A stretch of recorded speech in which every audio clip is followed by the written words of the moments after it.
this nigga. You gon' respect this lava. I'm shooting it if I pull it, boy. Make sure you want this drama. I bring it to you like it's Law and Order SVU. Turn you to a vegetable, now you look good inside a soup. Family come from Bishopville, but I grew up in that Bronx Zoo where they shoot you dead in the street and then dance all on top of you. And I do what I gotta do to make a dollar. What's up, y'all? It's your boy, Nate Almighty, aka the Global Dark Skin Ambassador, with another Rikers Island story, you know. I want to talk to y'all about how I ran into a snitch, a known snitch / informant from my block, right? Ran into him on Rikers Island on the visiting floor. A lot of details within this story. I'm going to tell y'all the stuff that I can say on YouTube. All right, so boom. This guy's an older dude. Okay, so he got locked up around the same time as me. This is an older dude, though. Okay, so growing up, you know who, you know what I'm saying, the street dudes is. You know who the street dudes are. You know, you admire some of them. You know, you look up to some of them. Even though pretty much all of them are bums, you know. But being a little kid and you know, just looking for male role models, you know, you start looking up to the street dudes from the block, the older street dudes, you know. The dudes that you see driving the nice cars, you know, they got the attractive girls with them. They always pulling out wads of money, you know, stuff like that. At some point, this dude in particular who ended up being a rat, I just remember him not being around like that. And then I remember him being around like that.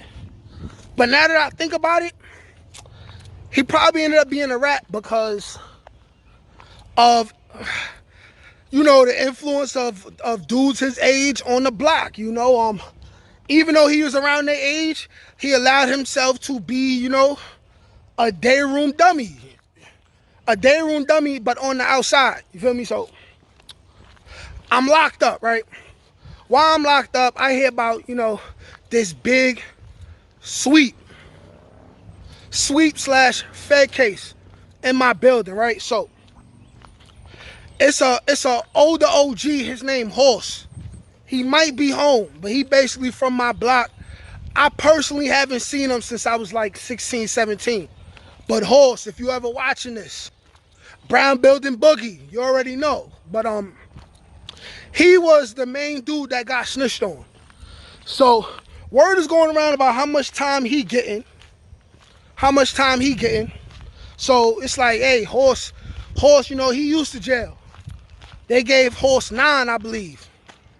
So he should definitely be home by now unless he caught another one.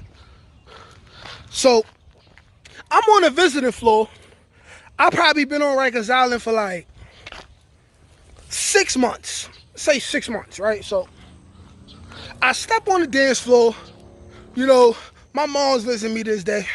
I'm getting ready to see Mama Love and all that, you know, hug on my mom, kiss her on the forehead and all that. Who do I see? The same dude from my building who got locked up with everybody else, and everyone else involved is facing around 10 years. I see him. I assume he going through the same situation. But he happened to be upstate already, but came back to Rikers Island for brain fart. He had came back to Rikers Island for a court date. I don't know what it was. He might have just been going to court to finally, you know what I'm saying, like point the finger and testify, sign his statements. You know what I'm saying? Because I had first heard that he was getting maybe 6 years, right? But then while I'm talking to him, without me asking him how much time he getting, he like, hey, I'm getting 2 years or I'm getting 3 years or something like that. Something like that. And I'm like, in my head, I'm like, okay. 2, 3 years. At this point, I ain't even know he was a rat yet. I ain't even know, you know what I'm saying? Because I keep it all the way at that wild. Like you a rat, like I'm really like not cool with you. Like accusations is one thing. But paperwork and you being a certified rat, I can't be seen next to you. Come on now. I don't dabble in the streets like I used to. but I'm still affiliated with street dudes. Like, all my closest friends is from the streets.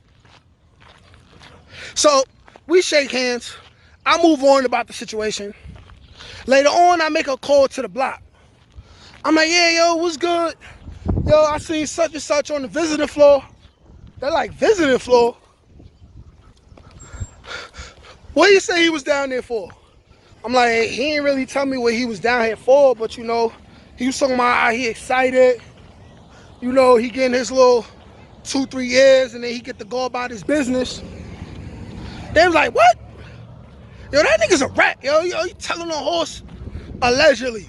Like, yo, he telling on horse, da-da-da, you know what I'm saying? Fast forward time, I come home. This same dude that was accused of being a snitch, he don't chill on the block no more. He don't chill on the block no more at all. Like this is a dude who used to always be outside. Once he started involving himself in the streets, he used to always be outside, you know what I'm saying? But he stopped hanging out on the block. That's when I knew for sure that he was a rat, you know what I'm saying? That he was eating the cheese. He was eating the cheese. And my thing is this. On a deeper note, I remember him growing up, you know what I'm saying? He was one of those dudes. He was one of those tall, big dudes. He used to chill, you know what I'm saying? He had a wide assortment and variety of big girls. He used to just do his thing, play with the cheeks. You know what I'm saying? Like, maybe play a little bit of basketball. He ended up getting influenced at too late in his life to start being somebody who he wasn't built to be. And as soon as he got locked up, and this was the first real time he got locked up, he told on my man horse. Got my man horse a decade. And I seen him maybe one time after jail. I seen him walking in Harlem when I was shopping. I seen him, he ain't see me. I got a thing where a lot of times I see people I know first, and if I really don't feel like saying what's up, I won't say what's up. I'll walk right past you. And hopefully hope that you don't see me, you know? My mom told me I get that from my father, you know? My father was a tall, handsome, you know what I'm saying? Tall, handsome man, you know what I'm saying? Hasididdy. But that's how I go, man. That's my story about how I ran into a snitch from my block on Rikers Island. And I want to acknowledge the fact that it's a sad situation because he ain't even have to go out like that and tarnish his name as a man for the rest of his life. He could have simply just been him, remained him. Pay attention, man. Learn from this, fellas. Peace.